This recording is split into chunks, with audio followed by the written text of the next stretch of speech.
Alors aujourd'hui, nous entrons dans le mystère du Jeudi Saint.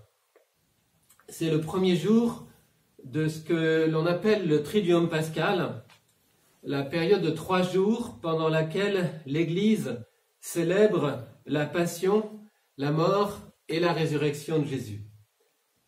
Cette période s'étend donc depuis la messe vespérale du Jeudi Saint jusqu'aux vêpres du dimanche de Pâques. On dit parfois que dans la vie de Jésus, 30 ans de vie cachée à Nazareth ont préparé 3 ans de ministère public. Et ces 3 ans ont préparé eux-mêmes ces 3 jours pendant lesquels se déploie ce qu'on appelle le mystère pascal. Le père Bouillet, un théologien qui a beaucoup étudié ce mystère après le Concile et à l'occasion du renouveau de la veillée pascale du samedi soir, du samedi de Pâques, résume ces 3 jours en 3 mots. Oblation, immolation, résurrection. Le Jeudi Saint, c'est le mystère de l'oblation du Christ. L'apôtre Paul relate ce moment dans l'Épître aux Corinthiens, un des plus anciens textes qui raconte la première Eucharistie au cours du dernier repas de Jésus avec ses disciples. Ce texte est la 2e lecture de la messe du Jeudi Saint. 1 Corinthiens 11, au verset 23 à 25. « Pour moi, en effet, j'ai reçu du Seigneur, dit Paul, ce qu'à mon tour je vous ai transmis. Le Seigneur Jésus, la nuit où il était livré, prit du pain, et après avoir rendu grâce, il le rompit et dit, « Faites, ceci est mon corps qui est pour vous, faites ceci en mémoire de moi. » De même, après le repas, il prit la coupe en disant, « Cette coupe est la nouvelle alliance en mon sang. Chaque fois que vous en boirez, faites-le en mémoire de moi. » Chaque fois, en effet, que vous mangez ce pain et que vous buvez cette coupe, vous annoncez la mort du Seigneur jusqu'à ce qu'il vienne.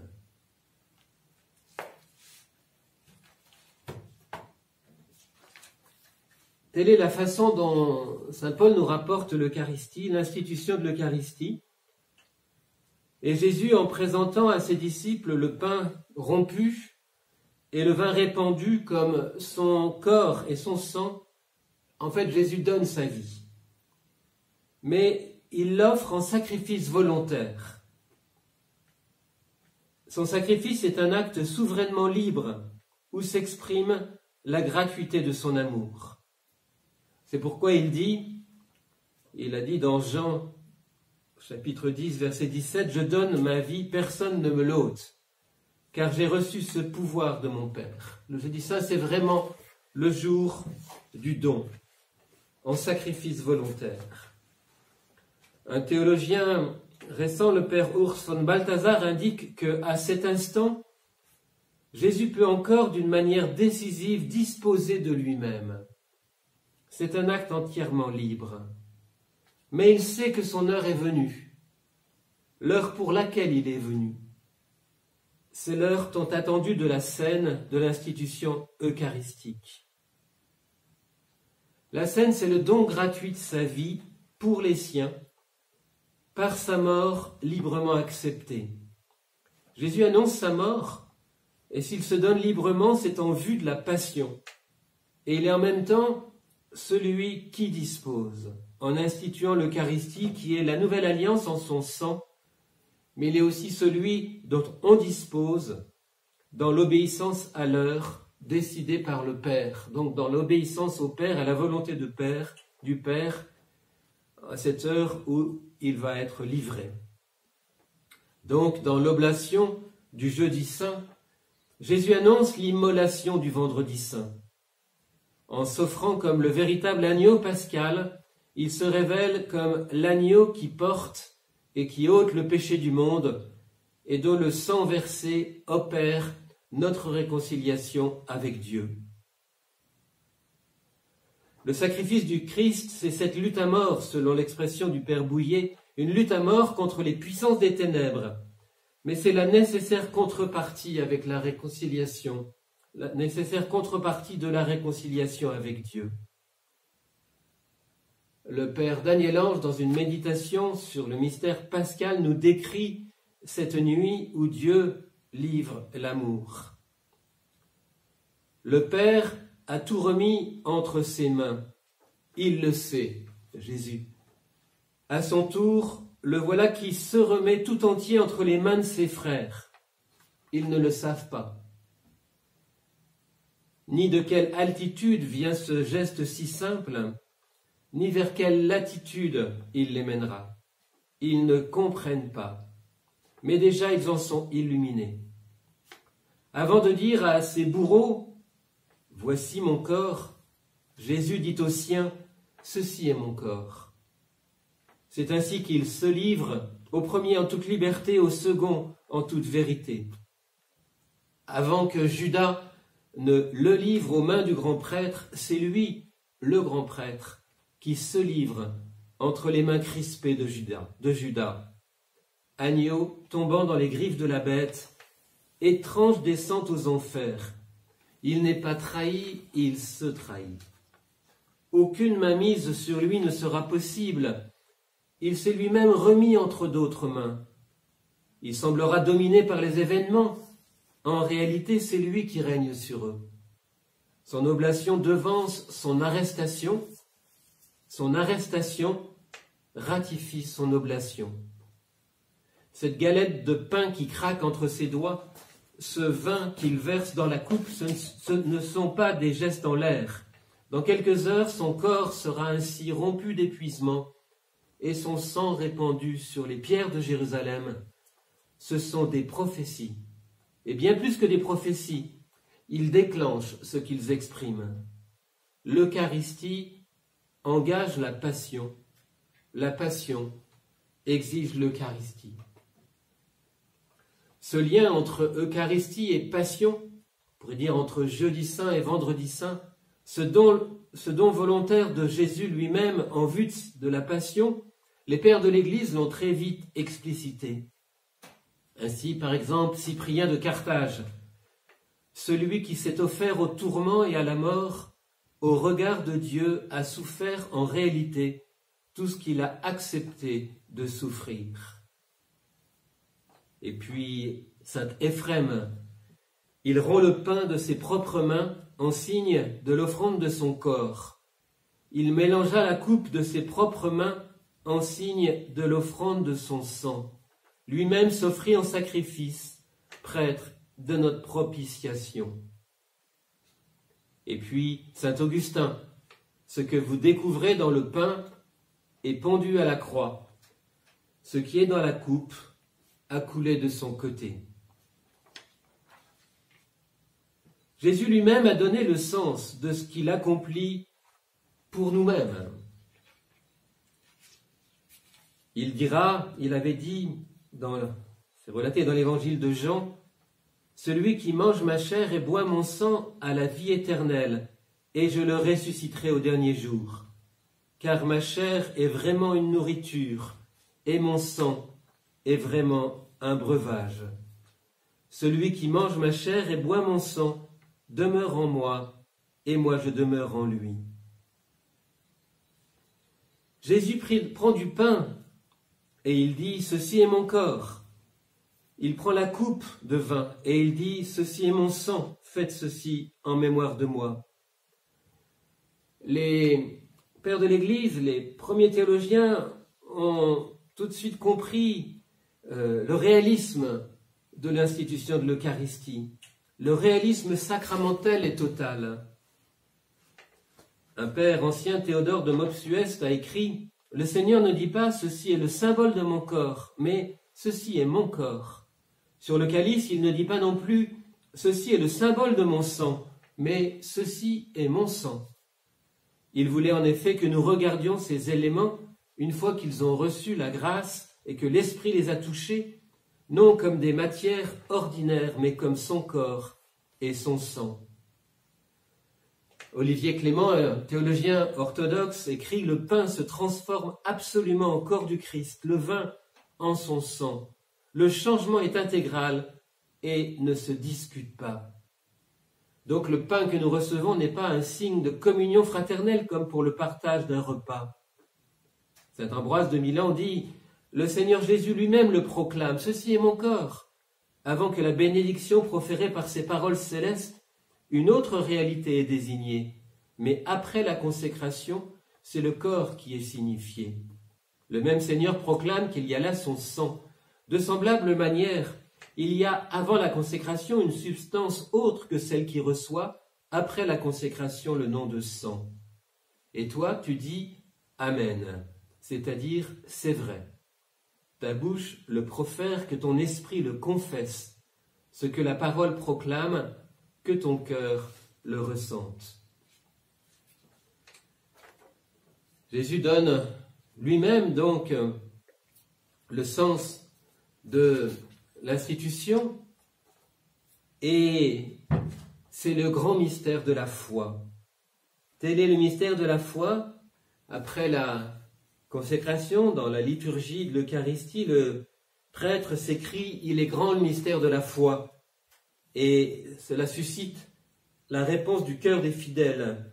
Nous proclamons ta mort, Seigneur Jésus, nous célébrons ta résurrection, nous attendons ta venue dans la gloire.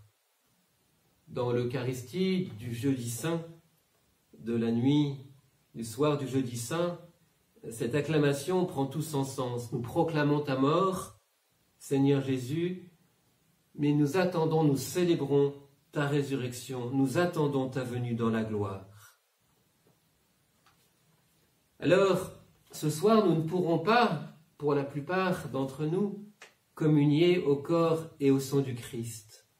Très peu sont ceux qui pourront participer à une messe. Mais nous pouvons participer par les réseaux sociaux, par la radio ou la télévision, et nous pouvons reprendre cette acclamation.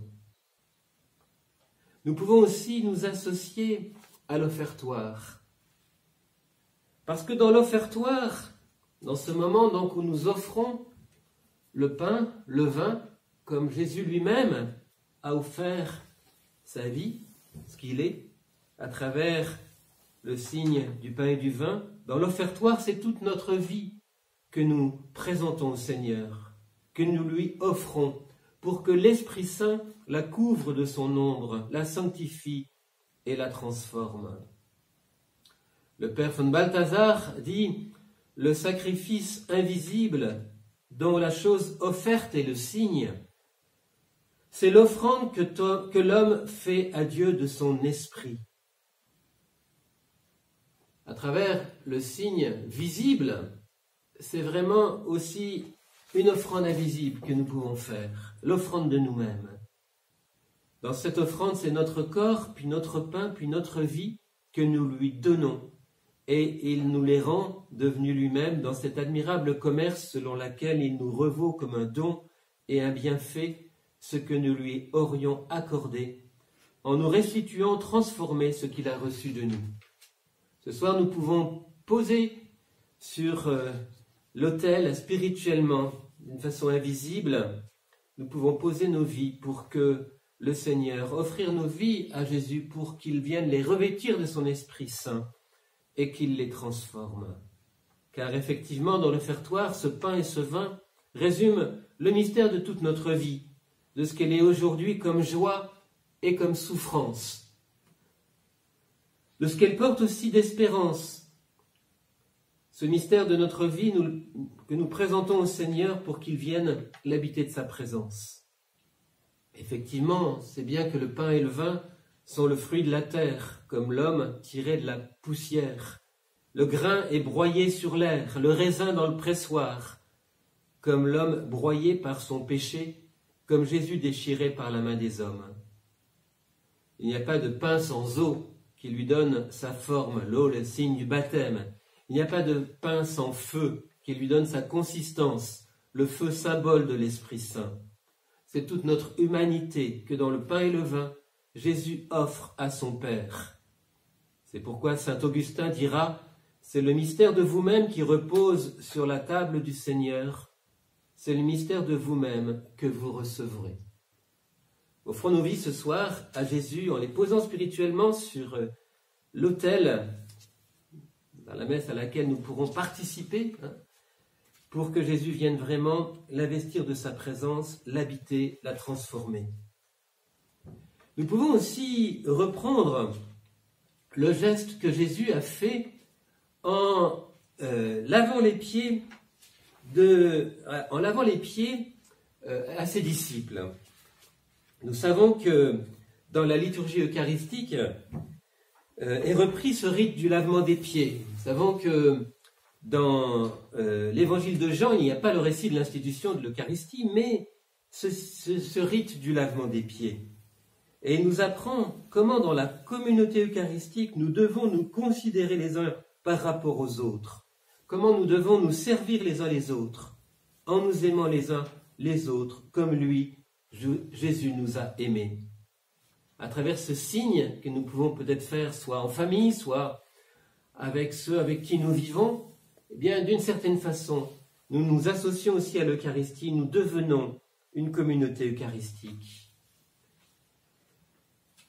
Ensuite, Jésus, après cette institution de l'Eucharistie, après cette première Eucharistie, dans ce dernier repas avec ses disciples, Jésus va très rapidement être arrêté.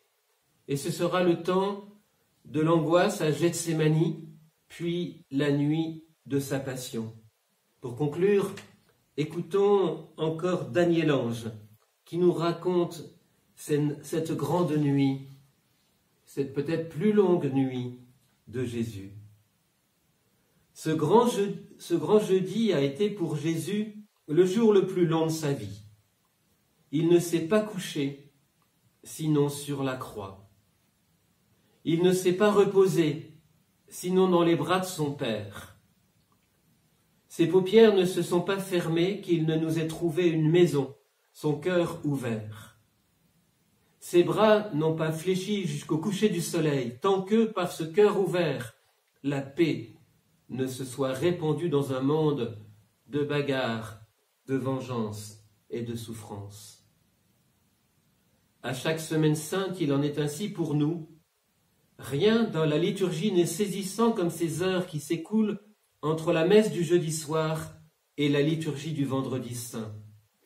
D'année en année, ce mystère m'échappe davantage. Il me paraît chaque fois plus insondable. Le vendredi saint, on communie au pain consacré la veille au soir. Il n'y a donc qu'une seule messe, comme distendue sur ces longues heures qui séparent la scène du calvaire. Car la passion de Jésus, d'un bout à l'autre, n'a été que la célébration d'une unique Eucharistie.